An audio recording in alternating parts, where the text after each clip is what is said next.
All right, we are live. Patrick, what is new with you? I feel exhausted, tired.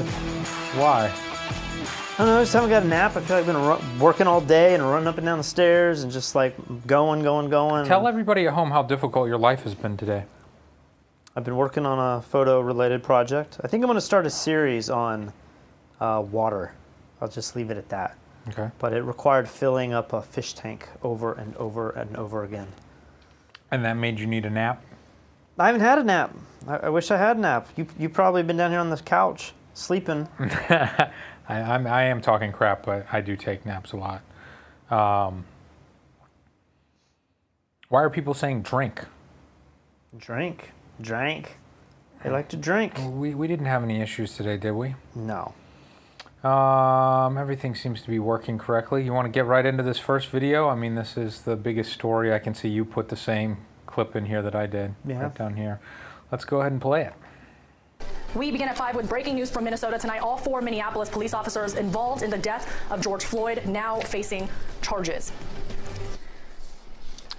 Can I just ask, what was said and what was that sign that lady in the background was doing? Oh, I don't know. Take a look at this woman. We begin at 5 with breaking news from Minnesota tonight. All 4 Minneapolis police officers involved in the death of George Floyd. Hold on, it's going to get even crazier. It's already, I feel like she's making this up, but just watch this. Floyd now facing charges. What is, I mean, that seems like some WWE taunt or something. Should be a good evening. Minnesota player. Attorney General Keith Ellison making that announcement just about an hour ago. This comes 9 days after Floyd's death in Minneapolis sparked civil unrest throughout the United States and, of course, also here in South Florida. Again, that announcement just happening moments ago in Minneapolis. The announcement is... Pause it for a second. Can the editor not get them on the same level? It's like, does that bother anybody else? As a short man, you're seeing things that other people just don't notice. But No, I'm just saying, like, he's probably taller than her. I'm just thinking, like, why are their eye levels not the same? They're about the same size framed up. that the officer who had his knee on Floyd's neck, his charge has been upgraded from 3rd to 2nd-degree murder, and the 3 other officers who stood by and watched have also been charged with aiding and abetting. Yeah, prosecutors filed new, more serious charges of 2nd-degree murder against Derek Chauvin, the officer accused of pressing his knee, as Jim just mentioned, against Floyd. Hey, did you see they fixed it? They just noticed. Now, that is welcome news to protesters nationwide and around the world who are calling for justice. CBS 4 Skylar Henry is live in Minneapolis with reaction tonight. Skylar? Francis, Jim, good afternoon to you. Well, what I can tell you is that as soon as these announcements came for these 4 officers, there was a loud cheer saying that we got all 4. Now, there are still thousands of people out here coming to pay their respects to George Floyd. That's certainly been the case for the last several days. There's a growing memorial. Obviously, you can see right behind me the newest painting, or the newest mural, I should say, up for George Floyd. And it is really touching when you think about it, because there has been so much that happened on this intersection. As a matter of fact, the incident happened where I'm standing right now. His family was out here earlier today. Listen to what they had to say. The crowd let out a cheer, hearing that former police officer Derek Chauvin is now facing 2nd-degree murder charges in the death of George Floyd. The 3 other officers involved in Floyd's arrest are also now charged. The news came just hours after Floyd's son arrived at the spot where his 46-year-old father died and knelt in prayer. I appreciate everyone for showing him some support and love. I thank y'all for that. Former NBA player Royce White has emerged as one of the city's protest leaders. There's going to be a day where George Floyd's children decide to watch the video of that cop kneeling on his neck. And if you can imagine that moment, then there's no way that you shouldn't take to the streets. In Seattle, peaceful protests took a turn last night when demonstrators clashed with police. But in California, most recent demonstrations were mostly peaceful. In New York, protesters defied the 8 p.m. curfew, but the mayor says the city did not see the widespread looting and vandalism from previous nights. Overwhelmingly, it was a very different reality in New York City last night. The Minneapolis Police Department is now under investigation for discriminatory practices, but activists say that does not give them solace. Why is that? No, whatsoever. I don't trust the state. I don't trust people to investigate themselves. Minnesota Governor Tim Walz visited Floyd's memorial Wednesday morning using chalk to write "Justice Now." Well, that's certainly good news. What was the story before? That just the main cop? Just the main guy was charged with 3rd-degree murder. Now it's been up to second-degree murder, but all of the other police officers have now been charged too. As accomplices to that murder. I'm not sure that, I mean, do you have any opinion on that? I feel like that needs to happen, and then, you know, it needs to go through the court system and actually I guess see what's what frustrating for so many people is just like, that's what should happen, and maybe that is what would have happened, but without the riots and the protests, maybe it wouldn't have happened. That's a good point. It's really difficult to know where we would be now, just like the one in Georgia, you know, without the outrage and the video being released, maybe those guys would still be walking free without a charge against them. The video of the jogger was released by the accomplice to the shooter because he thought it proved their innocence, right? Wasn't that the whole story? I don't know why it was released. I thought he released it to show. The video is troubling because it moves right at the pivotal moment. Sure. And well, it's very and it doesn't hard. show the tens of minutes leading up to it, you know, that could have instigated the whole thing. Yeah. Next clip. Will the charges stick? It's a very similar clip, but they bring up a few interesting points. Is it another 5-minute clip that everybody loves from you? I don't know. I don't remember. I wanted to tell you that since we've been having our conversation, the court system in Minneapolis has put on its website, indeed, the charge has been upgraded from murder 3 to murder 2. And to piggyback on your earlier comments, I am guessing what prosecutors want so badly to avoid is kind of overshooting the target on a murder charge, applying a murder charge that they can walk away from a courtroom with a guilty verdict, or at least the highest chance of that they can assure themselves of before going to court. No, I think that's right. I mean, I don't want to downplay the importance of these protests. I mean, obviously, they focused incredible energy and attention on what has happened. It's also focused, I think, attention on the prosecutorial missteps. Why did it take so long for these other officers to be arrested and charged? Why did it take so long for Officer Chauvin to be charged in the first place? And so there is some element in which they are responding to this. But at the end of the day, it will be a huge disaster, I think, for the African-American community in Minneapolis if Mr. Chauvin and the other officers go free because they couldn't make out their case, or are charged with something much less than murder because the prosecution couldn't prove these charges in open court.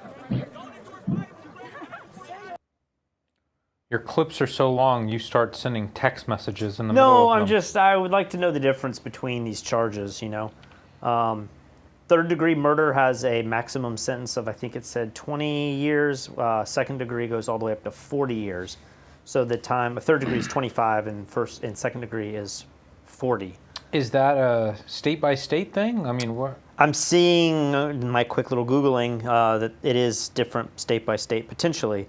But like they were saying, you don't want to charge him with first-degree murder, even though that might sound like what it was or what you might want, if you can't prove it. Because it's, I don't know in our justice system, if you can't prove first-degree murder, can you get them on second degree, or is it kind of an all or nothing? Yeah, that's interesting. And even if you could potentially go back to court for something else, the outrage, you know, if he got off, could be so bad. So that makes sense.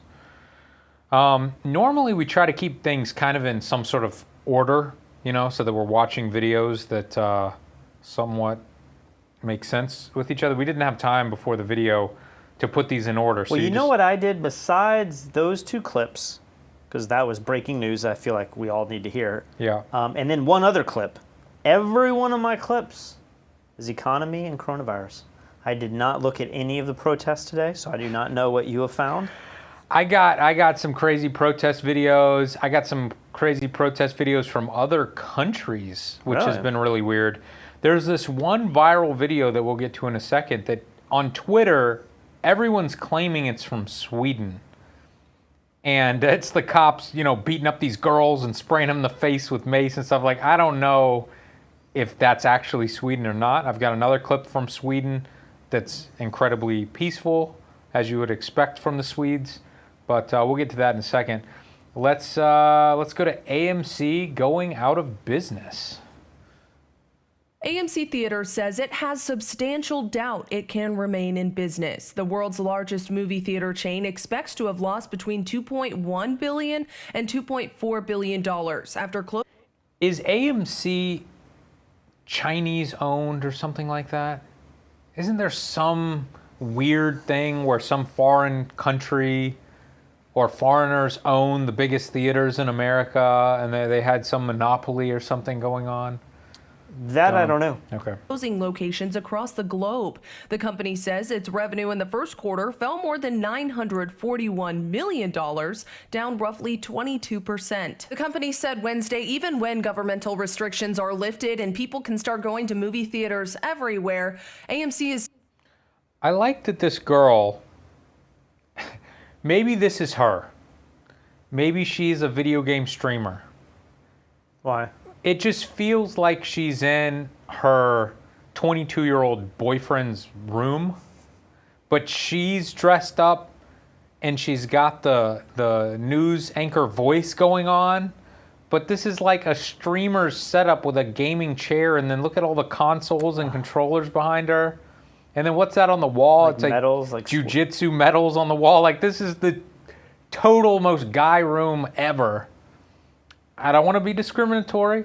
Girls can do all these things too. I think the lighting on her and the mic looks great. She looks very professional. And that's what I'm saying, though. I think sounds great. I think although this is a video gaming streaming setup. This is like a Twitch setup. People complain about our sync being out. Her sync is definitely out. It's true. Still going to face challenges because movie producers are likely to delay releases. Katie Johnston for CBS Local News. Is there a chance that what would happen if movie theaters failed? Would somebody just come in and buy them up for pennies on the dollar and restart the business? I mean, I'm sure some would be repurchased. We'd probably just have fewer movie theaters. But the truth is, I mean, your average movie theater is much worse than just watching movies at your house. You know, we've got 4K TVs. We've got surround sound. We've got more comfortable couches. We've got food and drinks and alcohol, whatever we can want. So the ones that are really competing are the ones that have the electronic moving chairs and the waiters and waitresses that'll bring you wine to your seat. If your movie theater's not doing that, it kind of seems like it's a dying business anyway. Well, I heard that drive-in movie theaters were becoming a popular thing again. Yeah. Which is interesting, but I can't remember if it was it AMC that got in the feud with who does Trolls? Because Trolls... Universal? They released their movie straight to television or straight to demand. What is it called? Like order on demand. There's a new term for it. Yeah. You know, when movies go straight to demand instead of going to the theaters. So, you know, you have to wonder, are production companies releasing big movies right now? I remember maybe a month or two ago, I got on Rotten Tomatoes and there was nothing. Like, there was no movies that were being released. I was like, this is so strange. Oh, I never even thought to look at that. But maybe it's coming back. I don't know, but they were saying, you know, a lot of places are not going to release their big movies because they don't feel like they're going to get the same response that they normally would. But it's kind of a weird thing to think about. There is a movie coming out, and it's interesting because I hadn't heard a thing about this movie. I can't even remember the name of it, but it's Christopher Nolan's next movie. And I watched this YouTube video about it, and this guy is speculating that this movie is a sequel to Inception, which is one of my favorite movies ever. And he is speculating that Christopher Nolan is keeping a secret that this is actually Inception 2, and he's keeping it secret that Leonardo DiCaprio is going to show up in the movie, and it's going to be huge. Because the budget for this movie is bigger than anything Christopher Nolan has ever done before. Really? But the movie, like when you watch the preview, kind of has a little Inception feel to it. But no big actors, nothing like that. And I think that's supposed to come out somewhat soon. So I got hyped to see that. Hopefully AMC stays in business long enough for me to see that movie. So as I was searching through Twitter today for wild and crazy videos, I found some videos that, you know, said they were video clips from protests happening in different countries. Obviously, I am not able to check this information. I don't know if these clips are from these countries. I don't know if these clips are from today or from 5 years ago. So you're basically going to throw our channel under the bus. I'm going to spread some fake news right now. You're about to do some fake news? Yeah. So this is just a clip from Amsterdam. This is what people are saying in Amsterdam. Looks like a incredibly peaceful protest in Amsterdam. That looks like Amsterdam. That's where we were, I think, when the Igor situation. Whole other story. We ran into some people that we saw weeks before, but we can go to down here, and we can go to Sweden's peaceful protest. I'm pretty sure this is Sweden, and this is a Black Lives Matter protest. As you can see, incredibly not just peaceful, but silent. But then the clip that's gone really viral, and people say it's from Sweden. I've tried to find this on news, like I typed in Sweden protest and sorted by the last week. Can't find anything about it.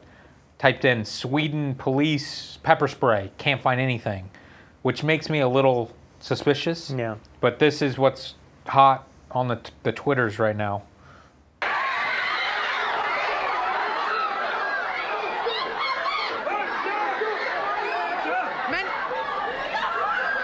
Is it Sweden?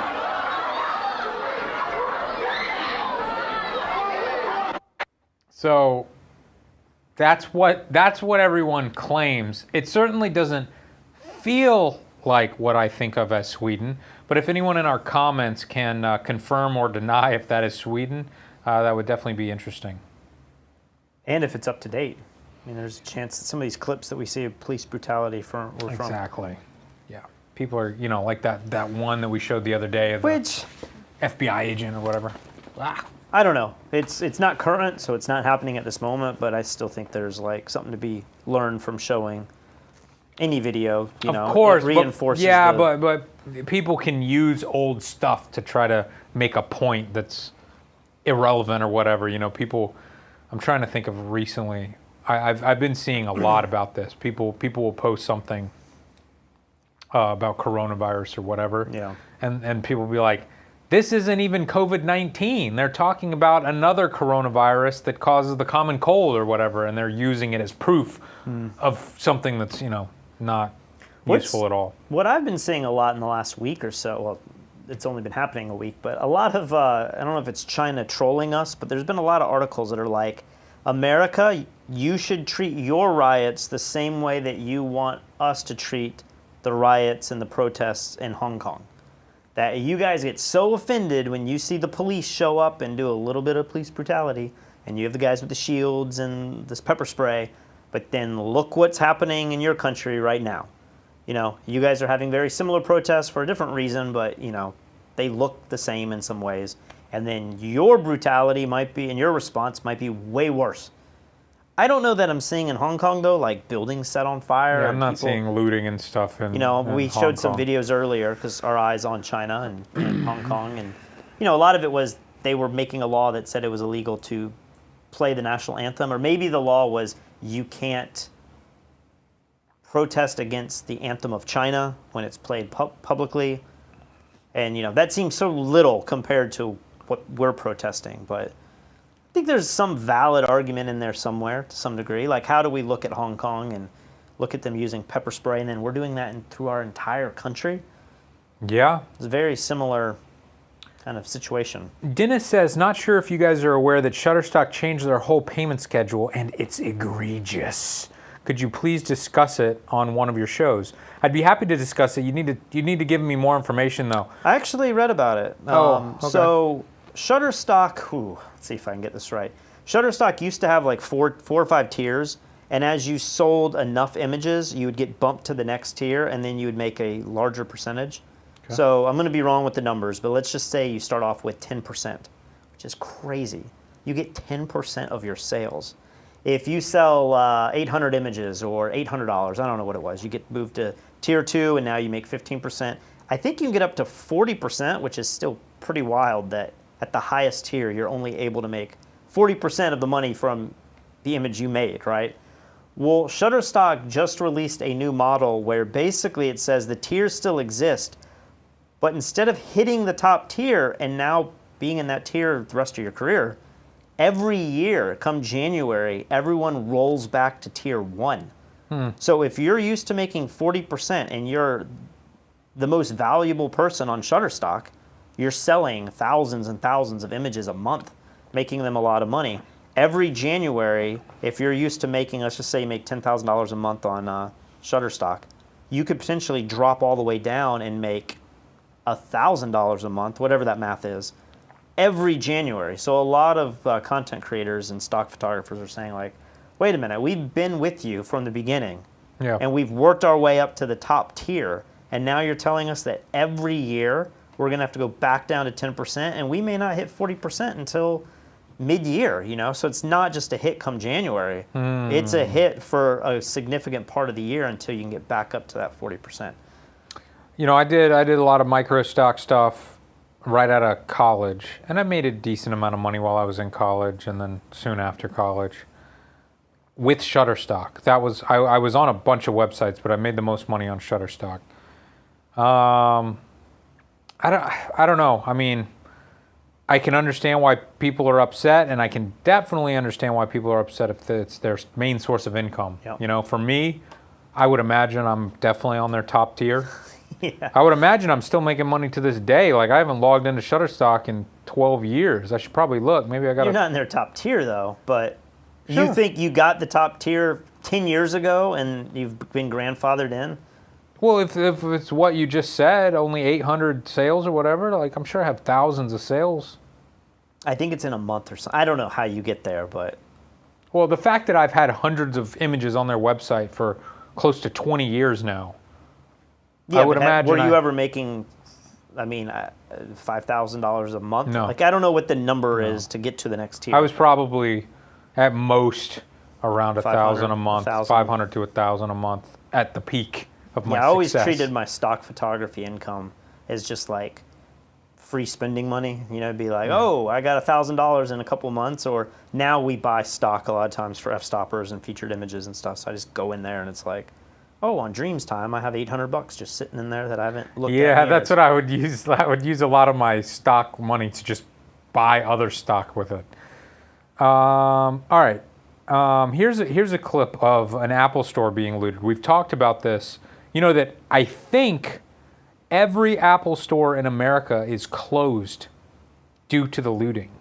Every Apple store is? I read that on some news site a day or two ago.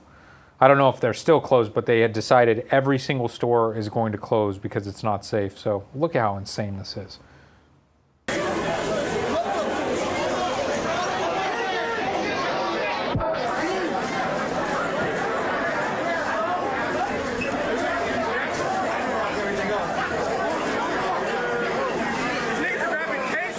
You know, the nice thing about Apple stores is they're so minimalistic.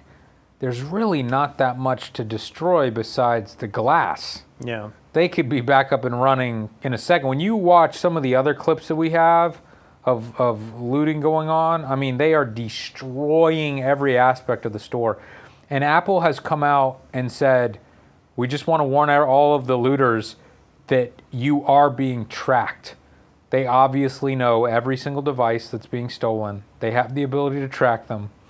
So people online were like, don't take the phones and iPads and computers, take the accessories, because they can't track those. You know, a lot of people are concerned that the pandemic was going to create a bigger gap in society, that the poor were going to get poorer and the rich are going to get richer. And I definitely think that's going to happen. But now we have the rioting, and I think this on top of the pandemic is kind of just exacerbating that. You know, it's making it a wider gap. And I heard somebody saying that stores like Apple, stores like Target, they have such good insurance policies. Like, it's nothing. We're talking like a drop in the bucket. Yeah. It's like, oh, one of our stores burned down and we have to like rebuild with money that we'll get from insurance. Like, okay, it'll take a year to do that, but put Karen on the team, you know, get her running that store. But with a lot of this stuff, it's the small businesses. You know, I think we saw some clips yesterday or the last couple days where people were like, I've been spending the last month getting my store ready to reopen, and now it's totally trashed. And I think what we're going to find is the corporations, they're going to bounce right back. I mean, maybe we'll talk about the stock market here in a minute. Seems like they're doing fine, right? I think Amazon's recording all-time sales. Like, Amazon's doing incredibly well through all this. But you're going to find some of these little sporting goods stores or local bars and restaurants or whatever it is, they're the ones that are going to be screwed, because now not only do they have to deal with a couple months of COVID being shut down and hoping their customers come back, you know, especially if you're a sporting goods store, are we even going to get back to sports? But now you have to deal with like all my merchandise is gone and maybe I wasn't insured, or because I'm a small guy, I can't fight the insurance companies. I guarantee you Target can, Walmart can. So I think it's really scary to think how much small business is going to be hurting from these riots now. Yeah.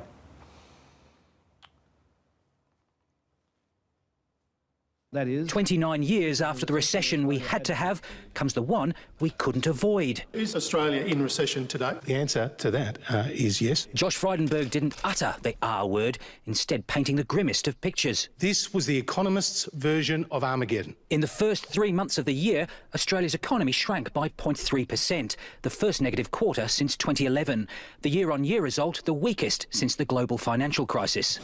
The March quarter had it all. Flood, fire, drought, and now the coronavirus pandemic. The education and tourism sectors were struck first by COVID-19 when arrivals from China were banned in February. Tougher distancing restrictions in March forced the closure of pubs, cafes, restaurants and some shops. Panic buying at supermarkets didn't stop household spending plummeting. Massive drop. Transport, hotels, cafes. Australia's done well when you look overseas. Japan's contraction 3 times bigger. The United States economy down 1.3%, the UK 2%. Italy and France, which were also hit hard by COVID-19, both shrank by more than 5%, almost double that in China, where the virus first struck. But today's figures don't reflect the economic horror many are experiencing. The current quarter will be awful. Far more severe than what we have seen today. But it's really a consumption story. Treasury's expecting the economy to shrink 10% in the June quarter, bringing almost 3 decades of uninterrupted growth to a shocking stop. So that was Australia. And I liked it because it shows the graph of kind of where everyone else is. Australia had like almost no pandemic. Yep. And they were hit. Let's look up their numbers real quick, because I think I got the website up right here. Should we look at the numbers? We haven't looked at the numbers in a while. Hey, let's go to the numbers. Total cases, 6.5 million, 386,000 deaths. Let's type in Australia.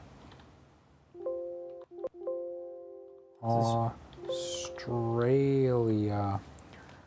Only 7,000 cases and 102 deaths in that entire country. That's less than we have in just Puerto Rico. Yeah. That's wild.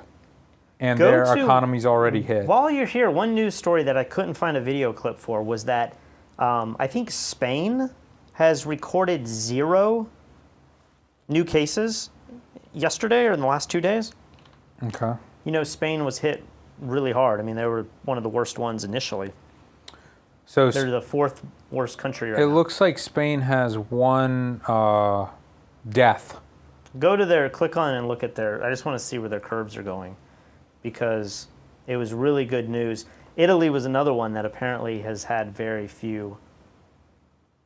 Look at that. Wow. Is that a negative? Yeah, what the heck is going on here? Minus 300? They must have like gone back and said we overcounted previously, so remove. So, I don't know. Let's see the death numbers daily. Like what the heck? 2,000? They brought 2,000 people back from the dead. Well, that's encouraging. Yeah, I didn't know you could do that. We can probably reopen the economy if that's a possibility. Now that we have that technology. While you're here, go to the United States, because I did look at this earlier today, and there was something interesting I saw with the U.S. chart. Where did all of our countries go? It's loading slowly. Go to the... We're going to have 2 million cases real soon. Another milestone. Yeah. Go to just the curves. I want to see where like the new daily... go up. Was it...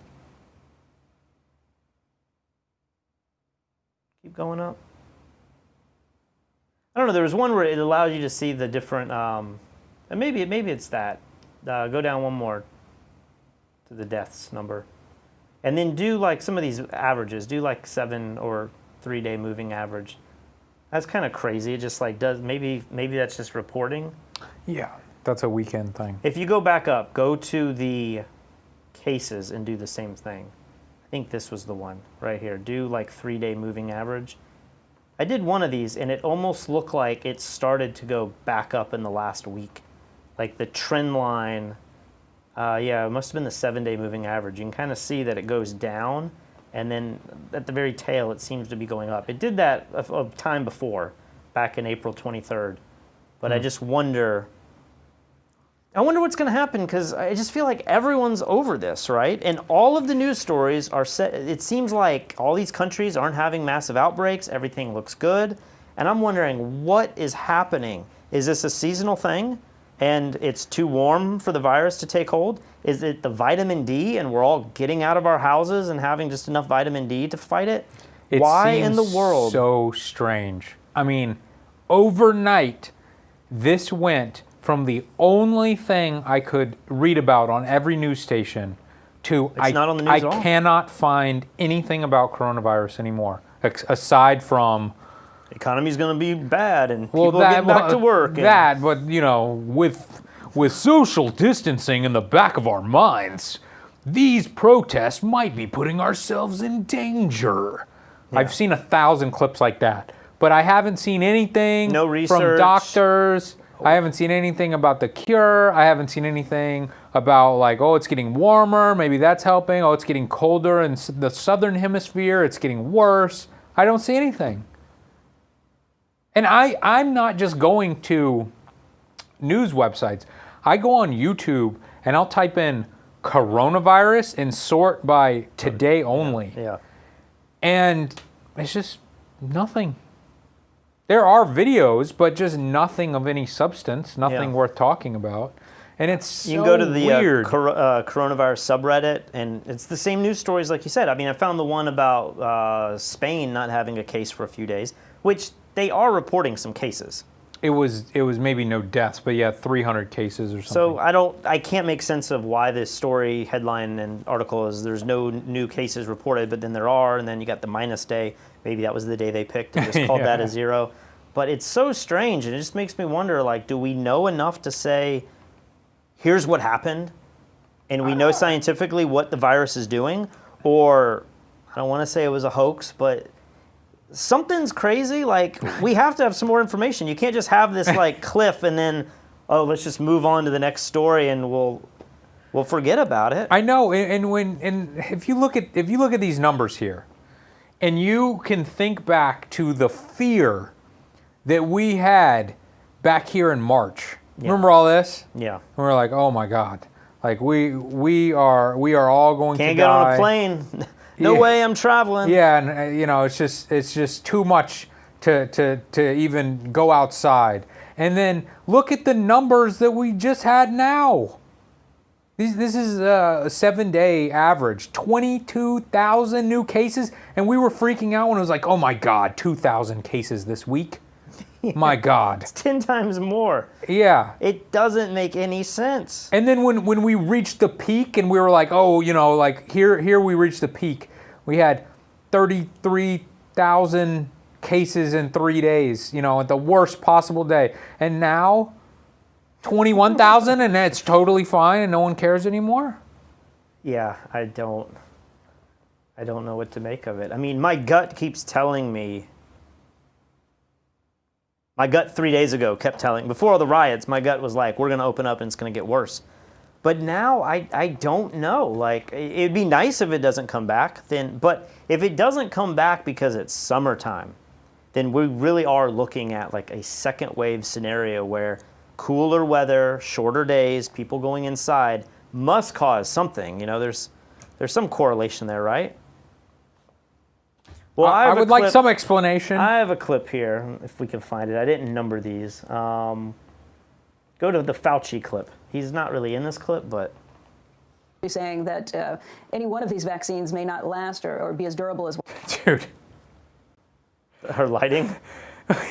That and her hair. Like, I know this woman. I see her all the time. She's great. She's one of the money people usually. What is going on? She's got the uplighting, and it feels like she just jumped out of the swimming pool or something. We're hoping, usually I do. and then your thoughts that us stepping away from the WHO is going to lead to potential problems with developing a vaccine. What is your concern there? Right. Well, this is probably going to be a seasonal vaccine. The coronavirus vaccine is probably a vaccine that we're going to need to take every year. And Dr. Fauci's right. The immunity is not going to be long-term in the form of like a smallpox vaccine or a polio vaccine where you get the vaccine once and you're protected for life or most of your life, or a measles vaccine. You're going to need to take this shot regularly and maybe annually. And the immunity might last up to a year. We really don't know right now, the protective immunity. It does appear that people who have the disease and recover have immunity that could last up to a year, maybe more in some people. It also is going to depend on which vaccine you're talking about. Some of these vaccine platforms, like the adenoviral vector platform, the platforms that use viruses to actually deliver parts of the coronavirus to stimulate our immune system. So those are the vaccines by Johnson & Johnson and AstraZeneca have vaccine candidates that use those kinds of platforms. Those might stimulate a cell-based immunity. So they might stimulate T cells, which might be longer term and provide some longer term protection. So we really don't know, but I think the expectation should be that this is going to be a seasonal vaccine. As far as the WHO is concerned, one of the things the WHO does in collaboration with the CDC, and one of its important missions, is it tracks globally different flu strains. So you have about 150 labs contributing strains of flu around the world, and those strains get sequenced. And then we use the data from that project every year, this effort, to make decisions about what strains to put into the vaccine, which types of flu are circulating around the world globally. We're going to need something analogous for COVID, because COVID is going to probably circulate globally. It's probably going to undergo genetic drift. So we're going to want to know what strains are circulating so that we can tweak our vaccines. Maybe not annually, but certainly every few years we're going to want to tweak these vaccines to make sure they reflect the strains as they change genetically. And so with the WHO not properly funded, it's not clear how they're going to carry out that mission for flu and then how they're going to stand up an analogous project related to COVID. This is crazy news. I have not seen this anywhere. I find the best clips. This is a good one. And the anti-vaxxers' heads are about to explode. Or the Bill Gates people. We're going to need to be injected multiple times. With the secret microchips every year? It's because the microchips, the batteries die. We were all virologists a few months ago, but I've lost that now. And I don't know the difference between influenza, regular flu, and coronavirus, but I thought coronaviruses acted very differently. I didn't get the impression that, like, we will need multiple vaccines and every year there'll be a different strain. I thought maybe it mutated less.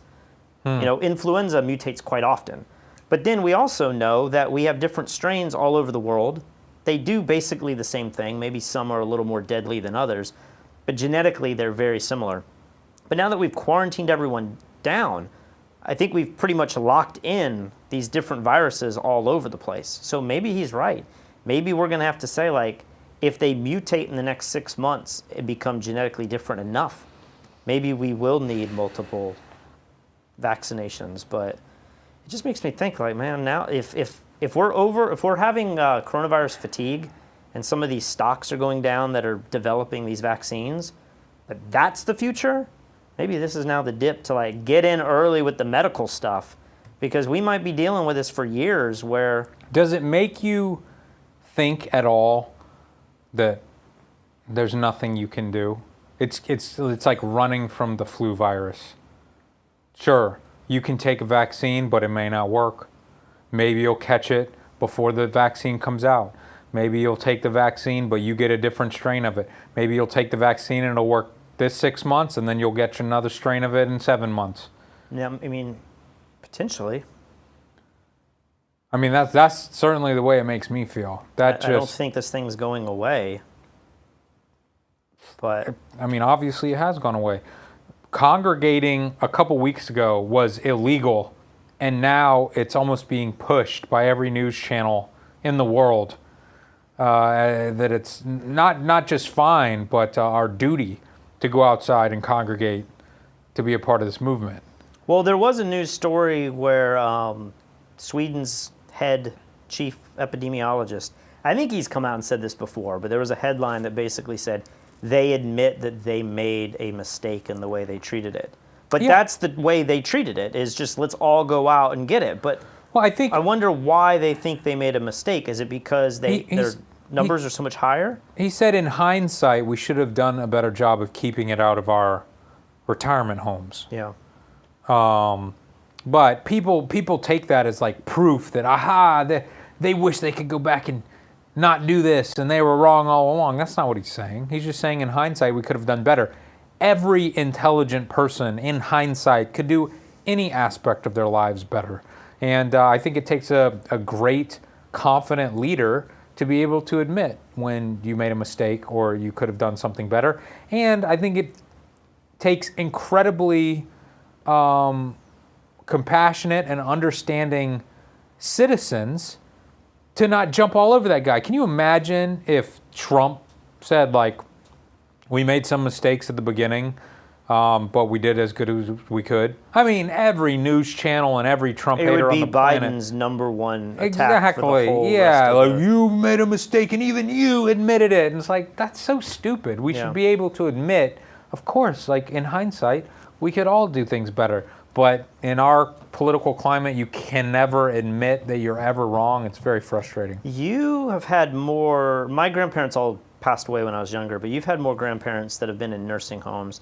Do you know how much sunlight they're getting? Because I keep thinking, maybe these nursing homes, there's a number of reasons people would die there, but are people in their homes all day, in the nursing home all day and not getting any sunlight, or do they go out and walk? Some people are. Like my current grandmother, I think she might go outside once or twice with her dog and do like a walk around the pond and stuff. I know towards the end of my other grandparents' lives, they weren't getting out. Yeah. They weren't getting out. I just wonder, like, the vitamin D thing. Yeah. It is strange how hard it seems to hit old people and how almost non-existent it is with children. And then it also seems weird to me how quickly it seemed to move through the retirement homes. And then now you just don't really hear about it anymore. If it went through the retirement homes in Europe, I remember hearing some statistic a couple months ago that was saying like 80% of the deaths in Europe are all from retirement homes. Like, that's an incredible statistic.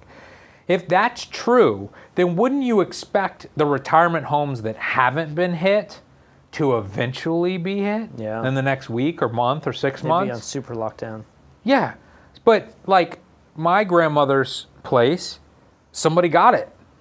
So I've kind of been bracing for like, everybody's about to get this. It's about to go. Yeah. Why hasn't it? You haven't heard an update on that?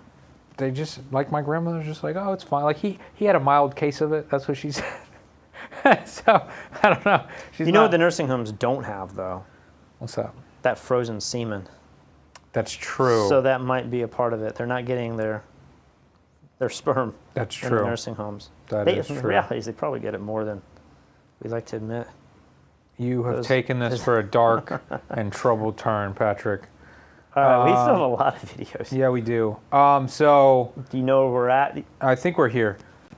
This clip appears to show police officers removing planted bricks in areas where riots and looting could begin. So people are speculating that Antifa or other groups are going around.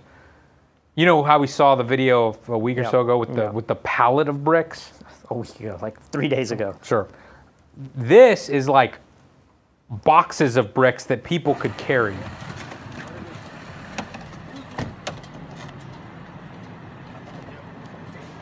They made that convenient to remove. Yeah, in a way, it's convenient to remove. You like to make fun of the conspiracy people. I don't even know this is really a conspiracy. Again, it's just information that we have. Do you think the pallets of bricks that we keep seeing are just coincidence, or do you think they are really planted there? I mean, I don't know for sure, but when I see videos like that, there's no way I would have to say there's an over 50% chance that someone put that there for a nefarious reason. Now, you have done work on your home before where I'm sure you've had like concrete debris. I've done work at my house where I have had broken bricks and stuff, and I've thrown them in trash cans and put them by the side of the road. So it is possible that this is not some evil conspiracy. I have never thrown away debris in fancy boxes like that with it that neatly stacked up there. But maybe in New York, maybe that's how you have to do it. I don't know. I don't know. I sure haven't had pallets of brand new nice bricks dropped off in an area where, a commercial area where there's like no need for bricks. Yeah. If you did, it would be like an empty storefront and you'd put the bricks inside the store. Yeah. And then you'd use them however you Or want. right outside the store. Right. If the door was like, you wouldn't put it in the middle of an intersection. Yeah, yeah. So I agree. It looks very fishy. Somebody's definitely playing us. I mean, we know that there's outside influencers. Somebody's playing 4D chess. Here's a crazy riot clip. I don't know where this is, but just see these protesters throwing firebombs at the police. Again, on Twitter. Molotov cocktails. Yes. And a match to go. What? They smoke their cigarettes in style. They're taking the Molotov cocktails and throwing them. You have to light them and then you throw them. And what about doing a cigarette in style? No, you smoke a cigarette afterwards on them. I don't know what the hell you're talking about. Florida governor extends evictions. Haven't seen this either. Does this girl The attorney look I 12? spoke to says it's a domino effect. If tenants are struggling to pay rent, then it's likely landlords are struggling to pay their mortgages. What happens next is up to the landlord. So you try to kind of walk that fine line of being compassionate to the tenant's need at the same time, kind of being kind of letting them know that, hey, we need to do something. Paul Selechi, who owns rental properties in Osceola County, has pulled money out of his savings to get his mortgages paid. He says his mortgage company did offer him a deal, but it wasn't worth it to him. I think the only thing the mortgage company is offering is like a thing where you can skip 3 months and then everything is due at once, which is definitely going to cause a lot of issues. So I'm not even going that route. He and many other landlords are giving their tenants some slack given the circumstances. And while it's unlikely, they're hoping rent can be paid in full in the next couple months. And the problem I see is that nobody's going to be able to catch up. Like tenants, you know, I don't see how magically they're going to be able to catch up with 3 or 4 months rent. Real estate attorney Mark Littman says the extension in the ban against evictions is just delaying the inevitable. You have all these owners of property that are in the same boat as the tenants. They're not getting income. He says the best case scenario would be for tenants and landlords to communicate and try to figure something out. Otherwise, an influx in evictions could be in our future. I think it's going to be a big push just to get new people in there so they start getting some sort of income coming in, and they're going to have to wash in the past 4 months. Obviously, you know, I don't want to tell anybody you have to get out immediately and this and that, but I won't be able to pay the mortgage for them forever. In Osceola County, Megan Mulatto, WESH 2 News. So the backside of this story is that I guess today or yesterday, the governor of Florida said that eviction notices couldn't be until after, I think, July 1st. So there's 1 more month before I guess people are legally. I didn't know you could. I mean, I guess there's renters' rights and stuff, but I didn't know that the state always had the ability to demand that, you know? That you can't evict somebody out until we tell you it's okay. It's like a government order. I know, it's so weird. Like, if somebody isn't paying you and the state isn't willing to pay you back for that lost money, maybe they're just saying that they're not going to process for 1 more month. You know, that would make sense. Like, oh, due to the pandemic, we're not going to be running the office, so you're not going to be able to go through an eviction. But I don't get it. I have talked to a few people who have gotten money and have savings, and they have told me that they are not going to pay rent because they don't know what the future holds. But I'm like, but you're getting free money from the government to pay your rent, and you're just hoarding it. You've got savings because you are somewhat responsible, but you're hoarding it. So I just feel like, what's the game plan here? You know, in a way, it just feels like you're robbing from your landlord. And then on another interesting note, somewhat related, someone in this neighborhood owns a bunch of payday loan places. You know, it's like crazy interest rate loan things. And I was talking with somebody mutually who knows him, and he was saying that his business has been decimated because the government's just giving everyone free money. So no one goes to the payday loan stores anymore to get the loans because they have more money than normal coming How is from the government giving them money? Unemployment. Okay, but you still had to have a job, right? What do you mean? Like if you just are not on unemployment and you can't get unemployment because you haven't had a job for like a year, maybe those are the people. How does that work? I would assume you don't get unemployment, like because the government hasn't given out like a basic income to people yet. I know Spain, there was a news story that we didn't talk about, but Spain's starting to do that now, where if you make under a certain amount, Spain's just passed or is about to pass a law where there will be universal basic income for anyone under a certain price point, income level. Here in America, we've talked about, Andrew Yang has been saying, like, everyone will get it. No matter how rich you are or poor you are, like, everyone will get a certain amount, and it'll be kind of fair, but it will help people that are poor more than people who already have the money.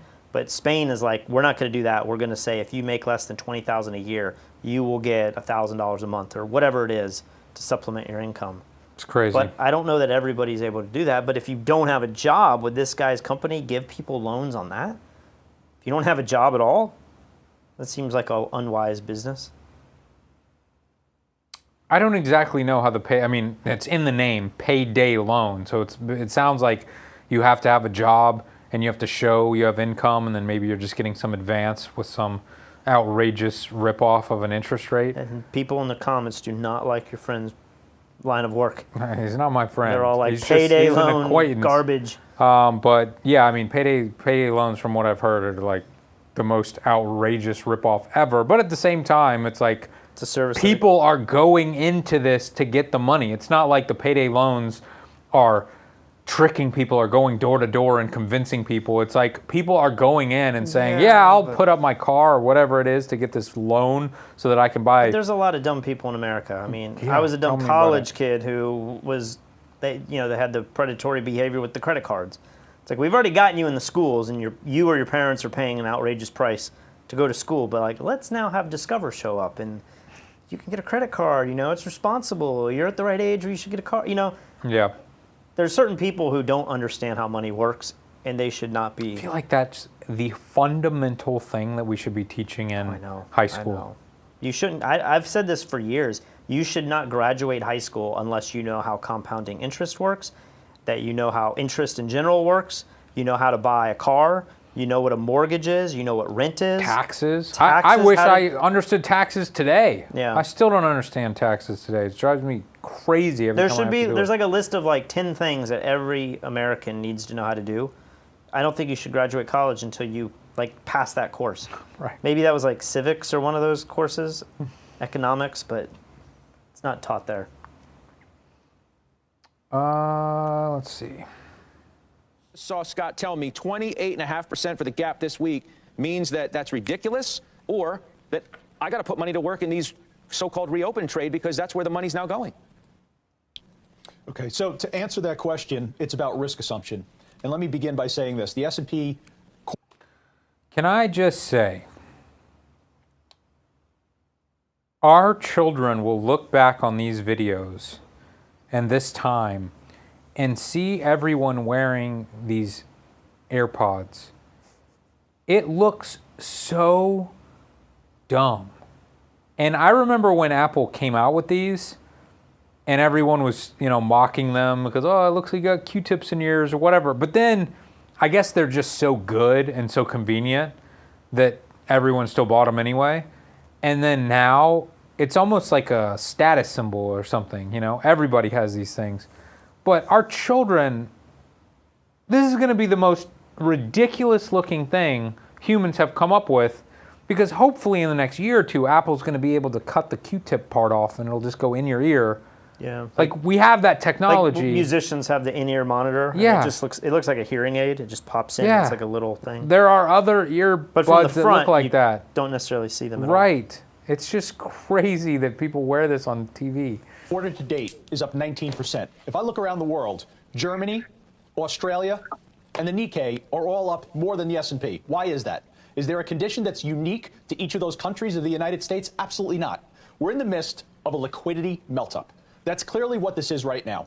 And the answer to your question becomes about, do you believe it's worth taking the risk right here, right now, to get after maybe another 10% for the S&P? Or do you sit tight? Do you hold the positions that you have currently in the market because you've been playing offense as the market has appreciated 42% from the late March low?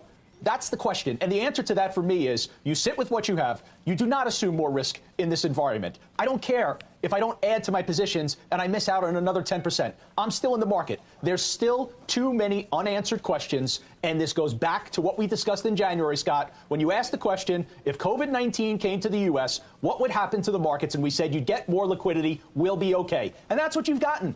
And let's not try and complicate the matter and look at reopening and looking at all specific measures of airlines and banks but things are energy-related stocks. It's liquidity. I know it is, too, but let's not ignore the fact that the reopenings are going pretty well, all things considered.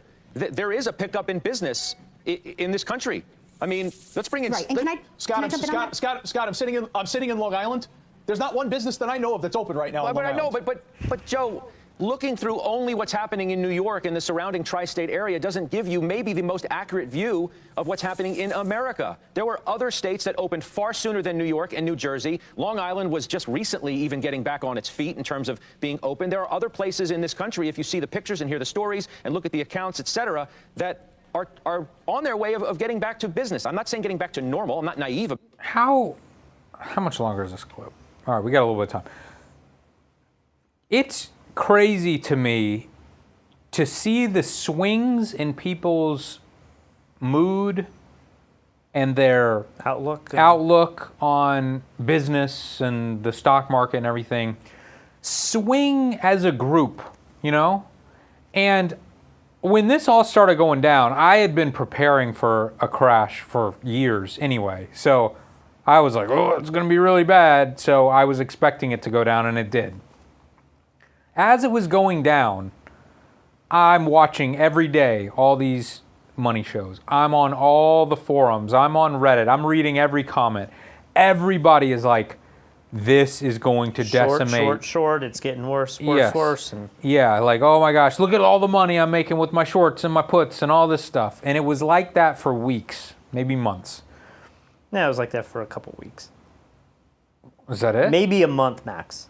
It quickly started V-curving back up. I'll have to go look at the dates again. But anyway, everybody was like, this is the end. It's going to take years to recover, blah, blah, blah. Then all of a sudden, people started saying, oh, man, like my short position's losing money. Oh, I just, like, my puts keep expiring, worthless. My Tesla short position. Oh, why do they keep, Elon Musk landed on the ISS. Damn it. It keeps going up in value.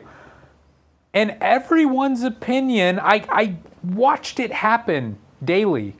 People were like skeptical, we've been up for the last few days, but like it's gonna go down again. And then it kept going up and up and up.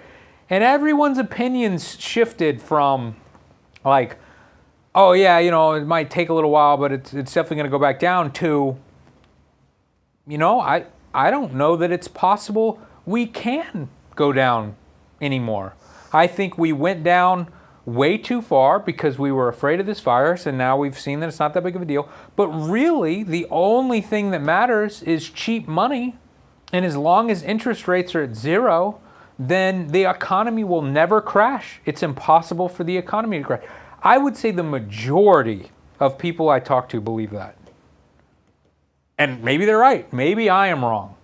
But all of these money shows a month or two ago were not speaking like this. And this guy in the upper left quadrant up here who's like, listen, it's not about what it's like in New York. There's other states that have been opening up and everybody's getting back to work.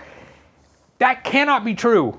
That cannot be true. I think it is. You look at places like Alabama and Florida and the South, like that weren't hit that hard. I don't know how, Florida, there's areas that probably were hit hard, like Miami.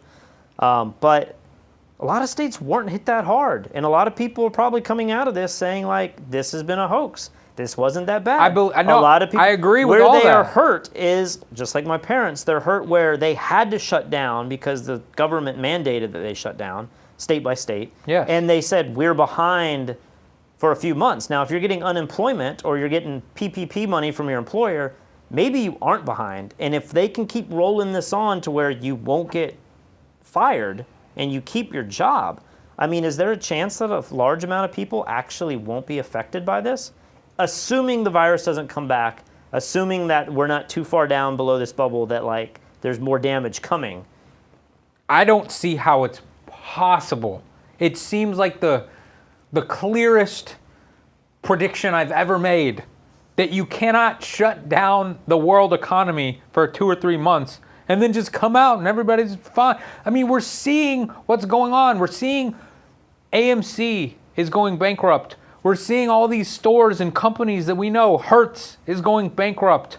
We're seeing our friends that own restaurants. We're seeing our favorite restaurants closing down in Charleston. They were very popular restaurants. We're seeing the ones that were doing great saying they're only at 20% capacity. How can you survive at 20% capacity as a restaurant? Yeah.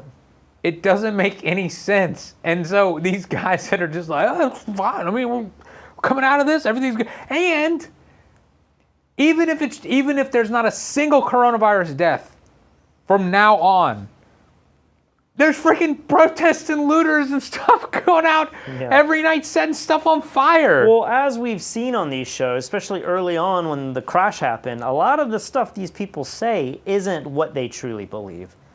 A lot of these guys are saying, you know, you need to get in and out of this, and then they're making bets behind the scenes. What was the guy with the crazy, like, doom and gloom story? Mm-hmm. And did he short stuff, or he bought a bunch of stuff? And he shorted everything and went on the news and said that hell was coming or something, and then he made like billions of dollars. Yeah, and so I feel like that's the case too. I don't know. It keeps going up, and you know, people are saying Amazon's doing really well. Zoom. That makes sense. Zoom's doing really well. That makes sense. Microsoft's doing well. Some of these companies that have all of these other assets and all these different businesses, they're doing well. I get it. But that is not the American people. That is not the average person that works at a restaurant or the average person that works for Uber. I mean, every single human that works for Uber, do they have 5% of the business they used to have? No. I would imagine in Puerto Rico, Uber is probably illegal here. Well, now Uber is trying to buy all these services to try to, you know, deliver food. Like, that's the one way that you can kind of... Well, that's smart. I mean, they got to do something.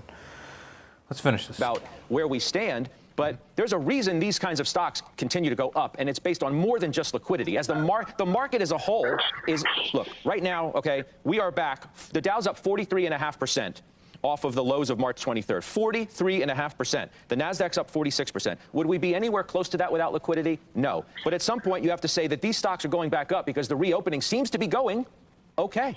Megan Shu, haven't heard from you yet.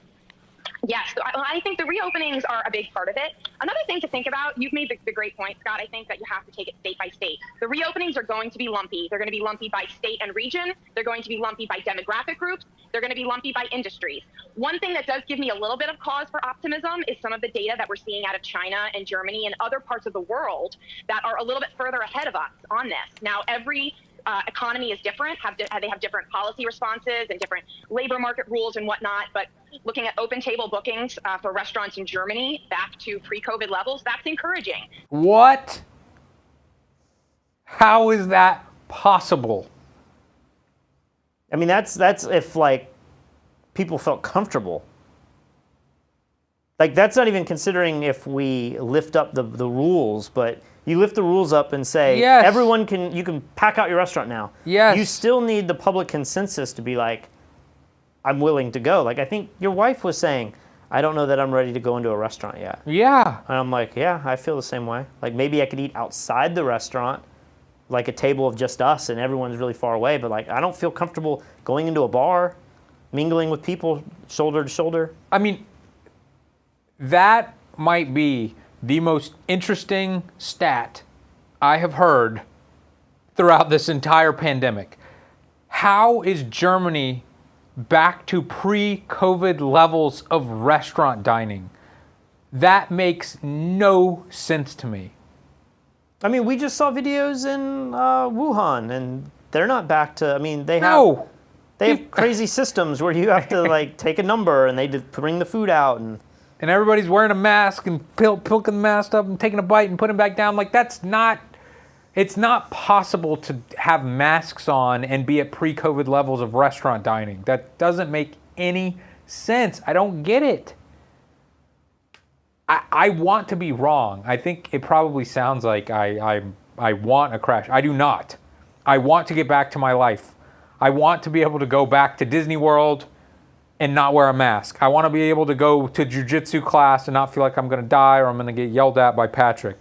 I want to be able to go to restaurants again. Like, that was something that I really enjoyed. Katie and I, like today, we went to another town over and we ordered food and we ate in the car. Like, that is what we do for fun now.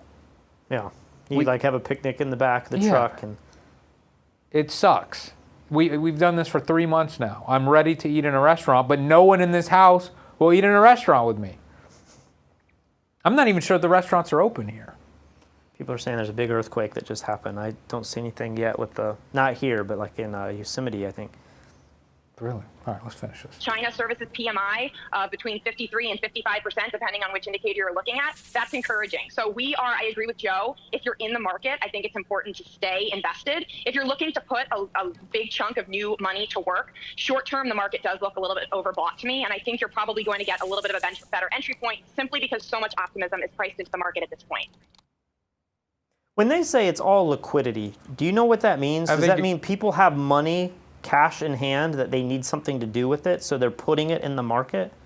Is that what liquidity means? I think they're talking about the Fed, like, pouring money and buying up the bonds and stuff. Oh, okay. And the cheap money and everything. I think that's what they mean. The junk bonds. I guess. Here are some more looters attacking each other. This is a good one. Going back and forth here. You can see that guy's got the good loot. So these looters, even though they had their own shopping cart of loot, they need to beat this guy up for his loot.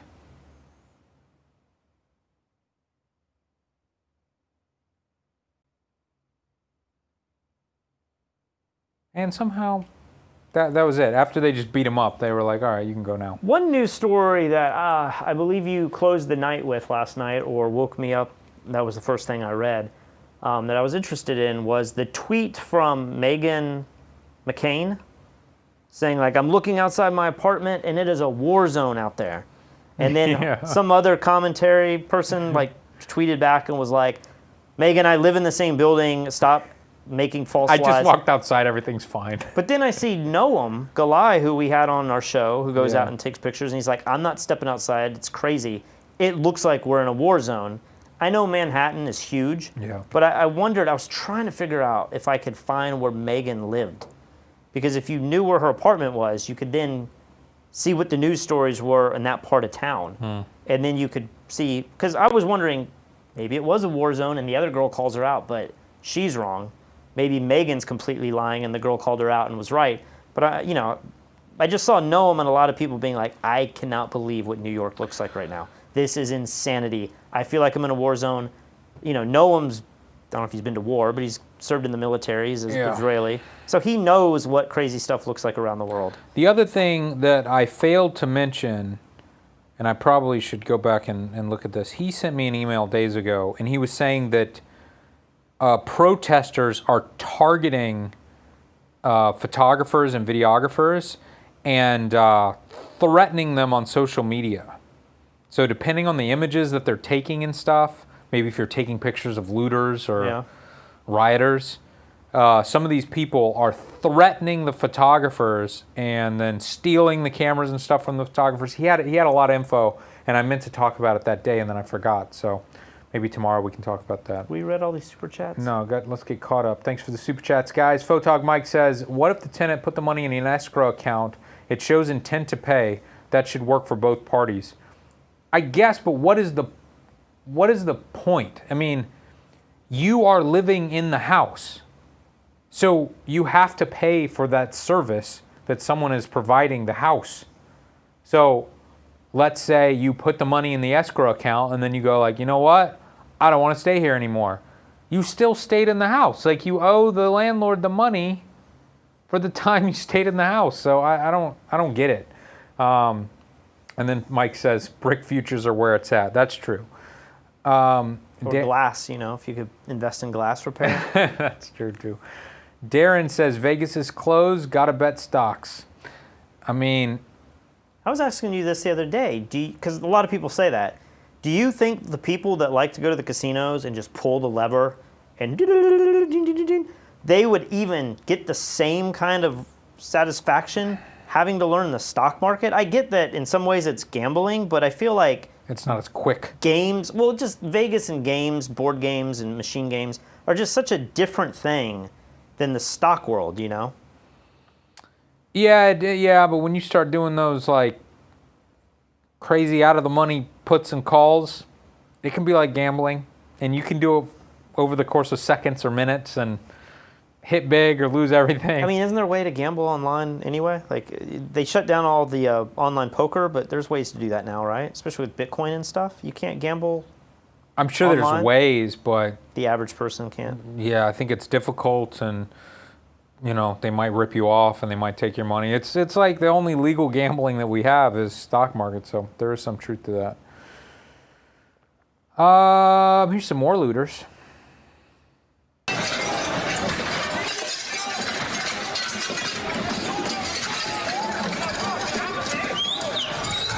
Oh, not the guitar shop. Yep.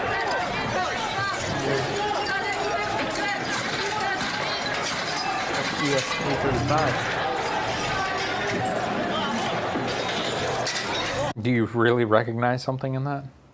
I mean, the first guitars they took out were... You recognize the guitar? That's like the blurriest foot. I don't know if it's the Gibson or, you know, the Epiphone or something, but it's that style. I only know because I want one. I'm waiting on Reverb for prices to crash and then buy up all the goods. How much is this guitar? Oh, I don't know. Like a good one's $1,000 to $3,000. How many guitars do you have now? Too many. Too many. I don't have that many. How many do you have in this house? 3. And how many do you have in your other house? 3 or 4, maybe. That's not too bad. Have you seen Scott Kelby? No. He's got like these ridiculous walls of guitars. Yeah? Yeah, he does some really weird stuff. Look up like Scott Kelby changing the guard. A little nerdy. Yeah. Like he takes one guitar off and is presented with a new guitar and hangs it. Okay. Yeah, it's life goals, man. One day you'll be at his level. Gosh, all of my gun stocks are down 6% today. Like they're pretty much back where they were. That's what I told you. It's a pump and dump. Here's some news crews getting punched. About a block as police moved in. We've been fired at with rubber bullets. My cameraman has been hit. We've also seen tear gas being used. Here we go. They're moving through again. Oh, did we? Yeah, he comes right up to him, pops it. Exactly. All right. Well, You watch these clips there, he goes boom. Whoa. Whoa. Yeah, so that's one clip. That is a clip. And then here's another one. This one's been around for a few days, but just, oh, right in the stomach. I think I show it again here. And then, like, what the... Watch the guy with the stick at the end. It looks like he's trying to hit the girl in the back of the head.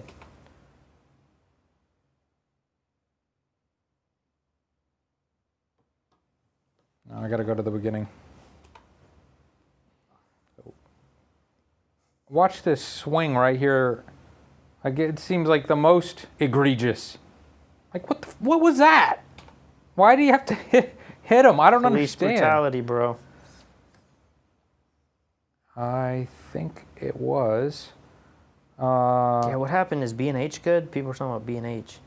And also, I saw somebody in the comments, I don't know if this was tonight or recently or what, somebody said like the Leica store in New York got looted.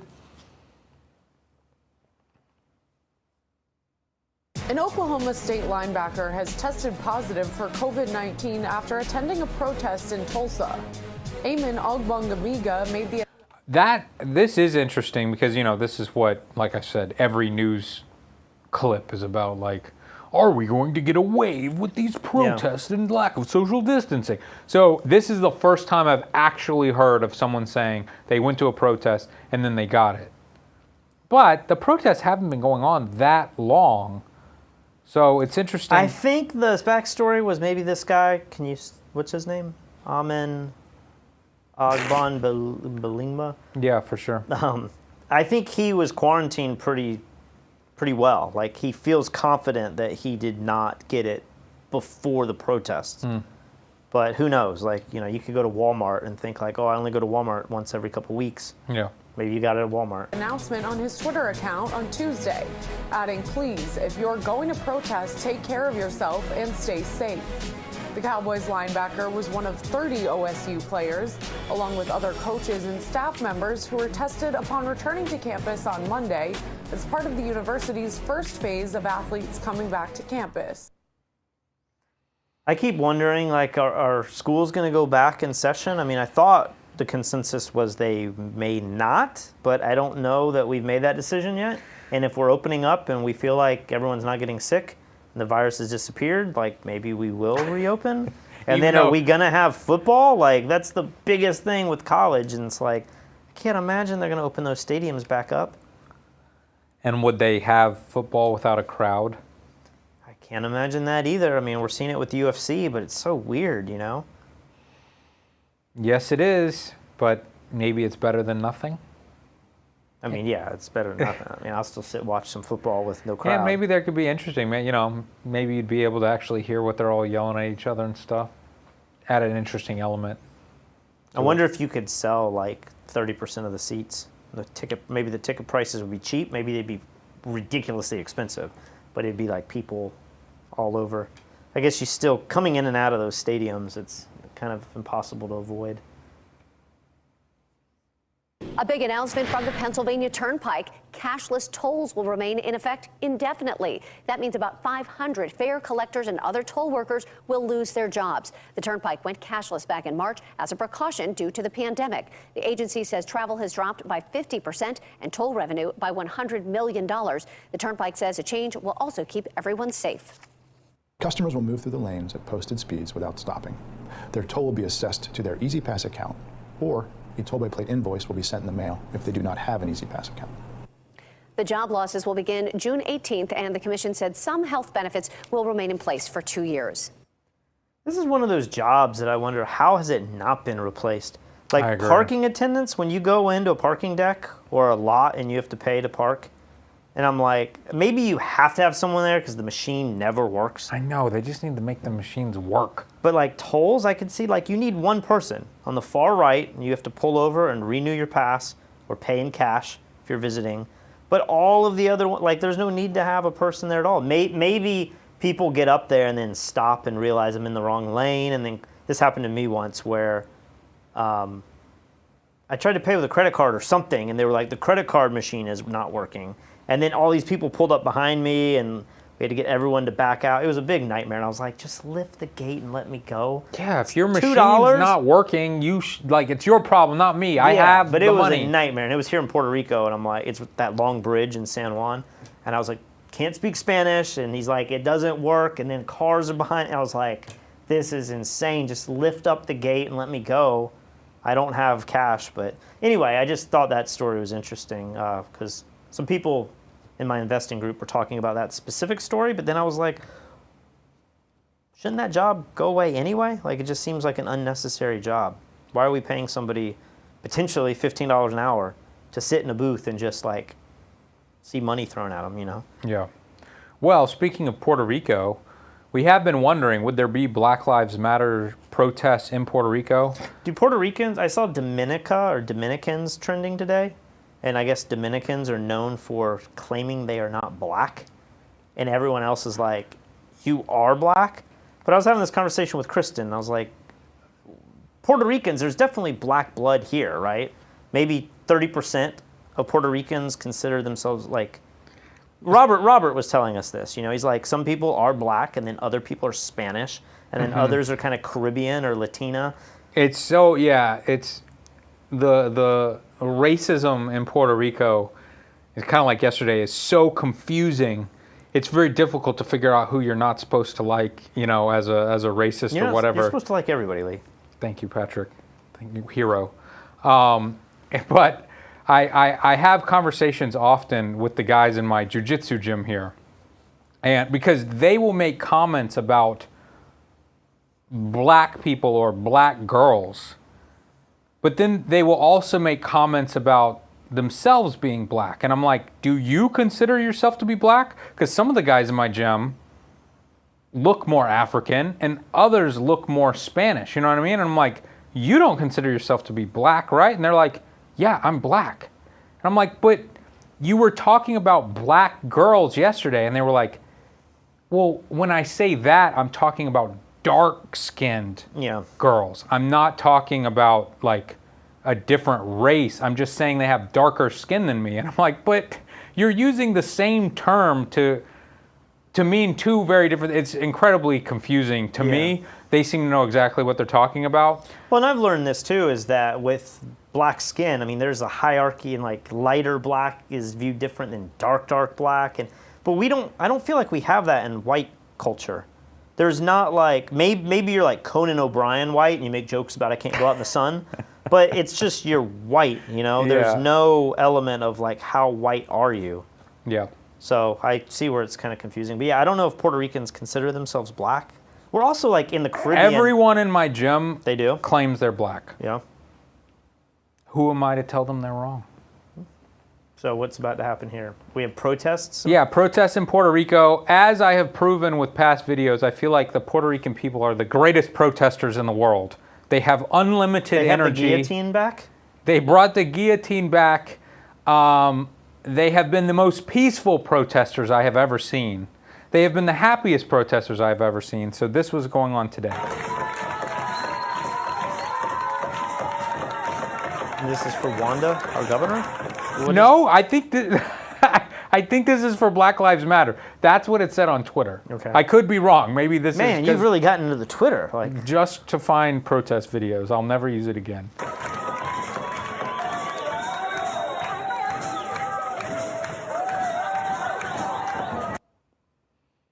So that not much going on there. Yeah, they just brought a guillotine, but we don't know how many storefronts were destroyed. Was it totally peaceful? I'm going to assume it was totally peaceful. I mean, the crazy stuff we saw going on with the governor, I mean, that was wild. And there was a little bit of anarchy, but for the most part, it was the most peaceful, huge protest I've ever seen in my life. Adventures of Orlando King. I don't know what this is. So this is the guy in Charleston. You said you wanted to see the Yoku video. Oh, okay. So I've compiled a little story here because this guy made it on the news, and he basically, I thought it was Periscope, but I guess now Facebook has this option. Okay. Hey, we stole diamond, we back at it, and I got an artillery shield. Got an artillery shield. Open the doors, we in here. Why y'all here? Come protest! Hey, flashlight's pretty. Hey, watch out! Wait like this shit. Let's go. They mad now. Oh, artillery shield. Oh my gosh. Crank. Hey, y'all, that last lie, we been dumbing. I swear to God. Man, y'all, the police cars ain't even coming by us no more. I have not been able to understand one word that guy has said yet. Artillery shell. Is that what he was saying? Yeah, artillery shell. Okay, let's continue. Corner store, man. Corner store, man. Corner store. Corner store. It's not on the corner, but same thing. We know what he was saying. This a corner store? Is this a corner store? Is we in there? Is we in the corner store? Boy, we in the corner store. Say this shit. Say this shit. We in the corner store. We in the corner store. We in y'all. Where my bitch? Where my angry y'all today? Where my angry y'all today? I can't find it. Oh, angry y'all right there. Angry y'all right there. I got my fucking angry. We just come in the fucking corner. We just break in the corner store. I got my angry orchard. Y'all know I love my shit. Register. My nigga got a whole register. Say this shit.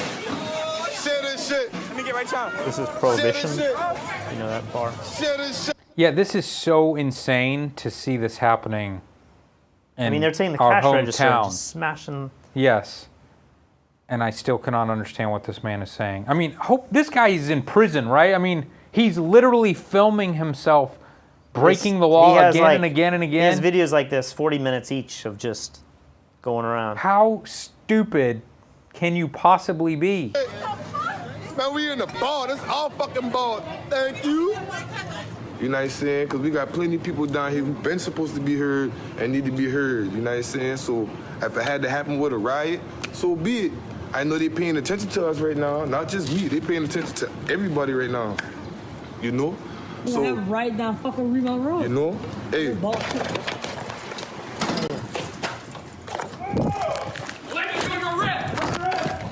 Hey, y'all. Come get me. They got me, y'all. Hey, y'all bring my phone, though, because I ain't doing nothing. Bro, I ain't doing nothing. Dude, he's getting arrested like live on Facebook. I mean, that's incredible. That's perfect. Grab my phone, bro. Hey, grab my phone, though. You got Hey, bro. Hey, grab my phone, bro. My phone? That is how the adventure ended. Dude, I'm ashamed that people like that live in my town. I mean, that guy.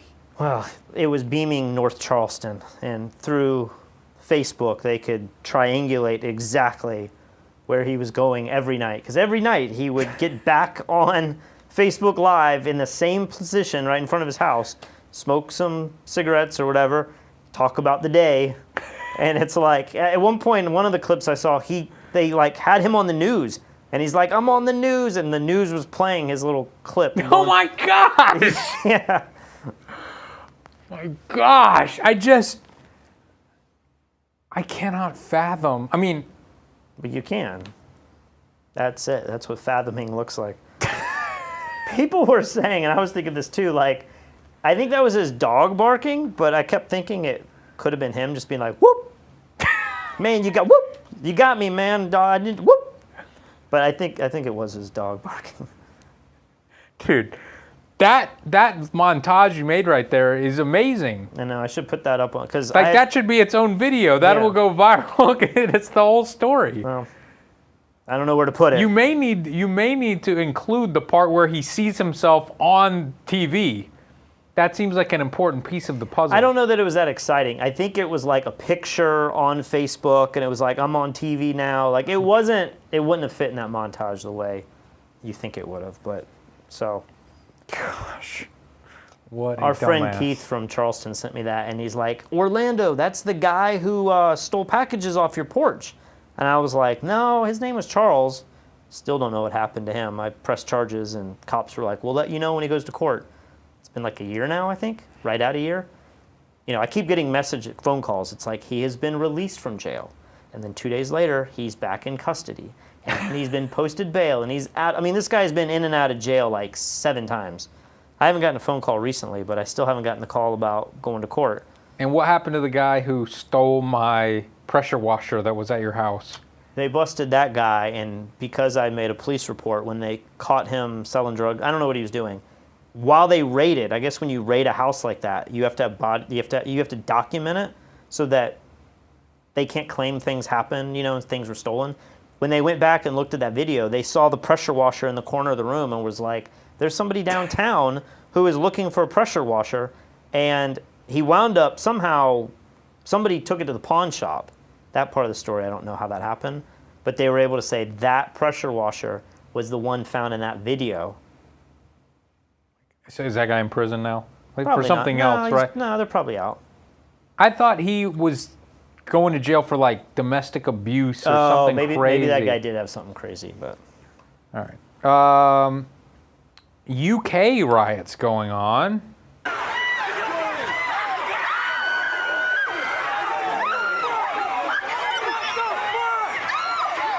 What is this about? Yeah, so yesterday, you know, I think it was yesterday, we showed like the UK police officer dancing and everybody was loving it. And we were joking that like, oh, this is what a riot looks like in the UK. Well, apparently not. I don't know the story here, but this was all over the Twitters as well. And we have one final video. Asymptomatic cases are found in Wuhan. 300 asymptomatic cases are found in Wuhan after an ambitious campaign of conducting nucleic acid tests on all of the city's nearly 10 million residents. Local officials say this figure is small enough to lift people's fear in this central Chinese city, the one hardest hit by COVID-19. The data shows Wuhan is a very safe city. We didn't find evidence of asymptomatic cases infecting others, but we still have taken strict measures. According to the national management plans on asymptomatic cases, we immediately reported the cases and traced their close contacts. Asymptomatic cases refer to people who carry the virus but have not developed any symptoms. Lack of vigilance may cause infection. But with the latest results, officials say the city can bravely move forward and return mostly to normal. The test results give the city an idea of what to do next to contain the virus. The result may change the level of emergency. It also suggests students can go back to school and people can conduct outdoor activities freely if they can keep a certain distance. Experts say the mass testing offers a framework for China and other countries on their work of pandemic prevention and control. Zhao Yunfei, CGTN, Wuhan, Hubei Province. So we still have to look at this news through the lens of, do we believe China or not believe China? But if what they said is true, they have tested 9 or 10 million people, every single person in Wuhan, and they have only found 300 people with the virus, and those 300 people are all asymptomatic? Not one person? That seems impossible. Not one person has like a fever, has any symptoms of having the virus out of, I'll do that math real quick, but that just seems like an unbelievably low number of people, right? For the epicenter of this entire thing, one of the largest cities in the world. Yeah, it seems crazy, but maybe it's not a big deal. It's all over. 0.00001% of people have the virus and are asymptomatic. Statistically, 0. How is that possible? How is any of this possible? None of this makes any sense. Were we living in a simulation and it's like the glitch? Yes. There's somebody just programming and it's like filling in patches and it's just like, just make them live. Let the market go up. And it's like, yeah. They won't notice. Make the people in Germany all go back to living like this never happened. It doesn't make any sense. I don't get it.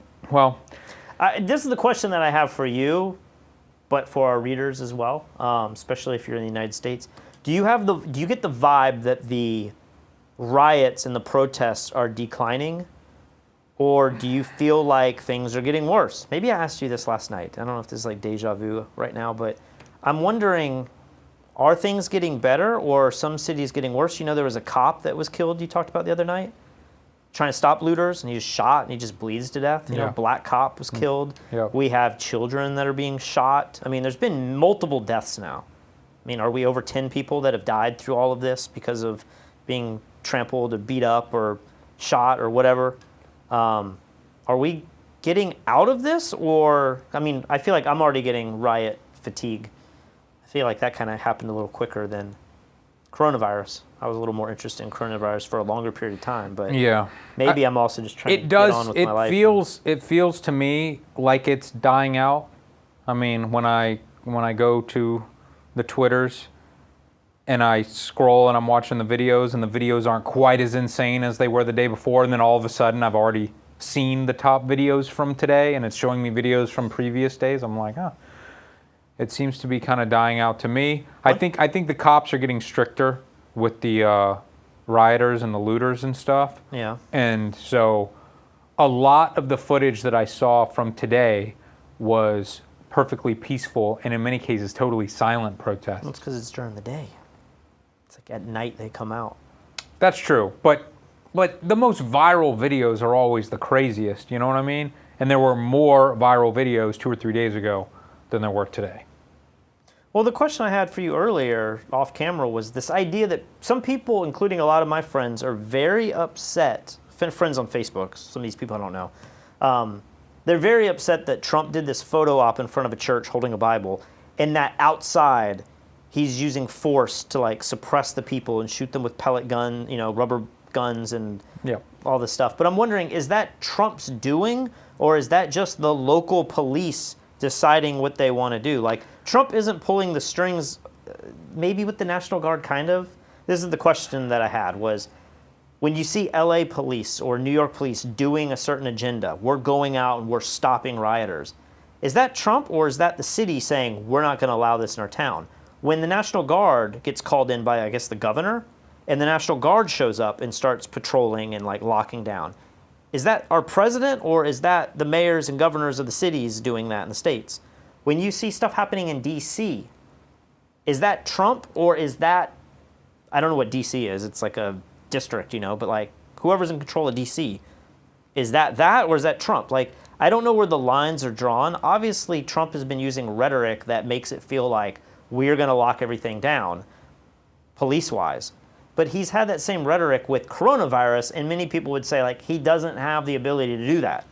So I'm wondering, like, where do we stand with, people are so outraged by what they saw in D.C. I mean, we saw the Australian camera crew get punched in the face. But is that Trump, or is that the local government choosing to interact or not interact with the protesters? Do you know the answer to that? Well, I don't know, who's the, like, hotter Kellyanne Conway? Kylie, or is it Kylie? Kaylee? Kaylee. I played a video yesterday where she was saying that the decision to push the crowd back from the church had been made earlier that morning because they had already destroyed the church and they needed it to be safe, and then some official had gotten a water bottle hit in the head or something. Okay. And so they had already made that decision. Who knows if that's true or not? But yeah, I don't know that. If the president of the United States says, "Hey, I want to go over there and I want to take a picture with a Bible upside down," you better believe they're pushing the crazy crowd away from the president. So, you know, I think he would have the power to say, I want to go over there, and then because of that, the police would respond. But that's not what the White House is saying happened. So I'm the other fear I have going forward is just, I think things are going to get crazier. I don't know about coronavirus. I think it's going to come back. It seems crazy that it's gone suddenly. But if it doesn't come back, we're still moving to an election cycle. There's still going to be a mass shooting. Like, we have so many mass shootings in America. Those will come back. Police brutality is going to come back. It's not gone. Maybe cops will think a little bit more, but I don't know. And then we have this election coming up. Many people hate the president. Half of America hates the president. I feel like these riots are definitely coming back or continuing on. But I feel like now every city in America knows that they're capable of rioting, you know? Like, I don't know, we saw LA riots in the 90s, we saw Baltimore, we saw Ferguson, we saw things that weren't like necessarily in our own towns. And now every person knows this is possible. And so it just leaves me with kind of a scared thought of like what will happen moving forward, because you got to believe there's going to be big protests come like election season. Like, we're in election season. No one's talking about that. 4 years ago, that's all we were doing at this time. That's all the news would be right now, is debates and political stuff. We're not talking about that at all. We're talking about it in a weird kind of angle. But then if somehow Trump wins, this is coming back. Like, they didn't really protest before, but if people say we have to do 4 more years of this, I don't know. I don't know. I personally, and I mean, I'm not every American, but I feel like Trump has been more outrageous as president than I ever dreamed he could or would be. Yep. And I don't feel like that much bad stuff has happened. Like, I don't blame Trump for these riots. I don't blame Trump for the coronavirus. I feel like every country has been hit by it. And although I hate the way he speaks to people, and I hate the way he does business, and I hate the way he speaks in general, I feel like a lot of what he did do did push our economy in the right direction. Now, maybe he just inflated a big bubble by lowering taxes and increasing spending and everything, but I do attribute some of the growth that we've had in the last 3 years to some of his policies, you know, and I think we were on an upward trajectory. Yeah, but you're Mr. Peter Schiff. You're Mr. This economy is fake, and I've been waiting for a crash. And so, like, you're praising Trump for this economy, but yet you have not been confident enough putting your money into the market because you feel like it's not a legit economy. Right. So it's kind of a weird double talk right there. Well, I never said, and I didn't just say, I attribute all of the success that America's had. I said, and maybe he's even been inflating a bubble, but I do attribute some of the things that he has done. I think lowering corporate tax has made the stock market go crazy. Did he ever get all that offshore money that he said we're going to lower the tax rate so people bring? No, he never did that. But maybe That's he will. huge. If he does that, like that could be huge again. Can't he do? Maybe you need Congress to do that, and he doesn't have Congress now. But I don't know. But anyway, like I do not like him. I was always very afraid of what he was capable of doing. But I've watched him for almost 4 years now say the craziest stuff imaginable day after day after day after day, and I don't feel like that bad of stuff has really happened. So in a way, I would feel less worried about Trump becoming president for another 4 years than I was the first time. You feel the opposite? I don't know how I feel because I don't know.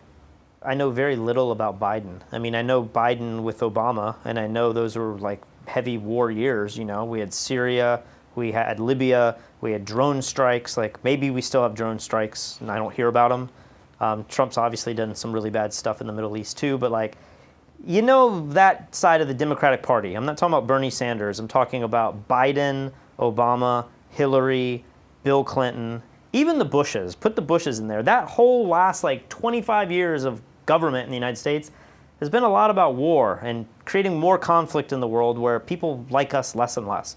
Now, maybe that's great for the economy. I think traditionally when Democrats are in office, the economy does well. I was reading that the economy typically does really well on election years. This is a crazy election year. But I don't know exactly where Biden stands, but like at the same time, I feel like we're all gearing up for something with China. I don't think we can go to war with them, but it could be a Cold War. I just don't know, like, somebody left a comment yesterday just saying, like, what is Biden's like, what would Biden be doing to, like, lower the riots, you know?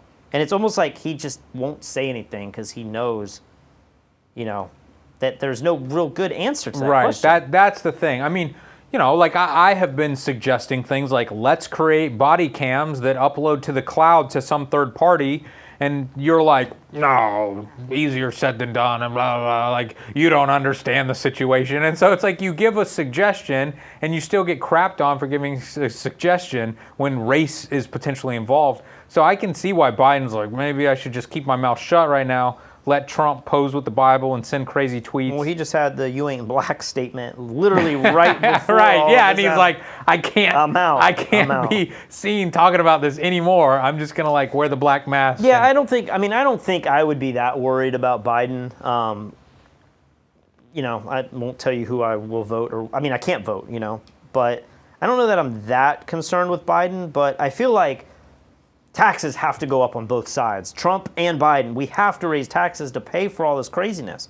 Like, I don't want taxes to go up, but I feel like they have to, you know?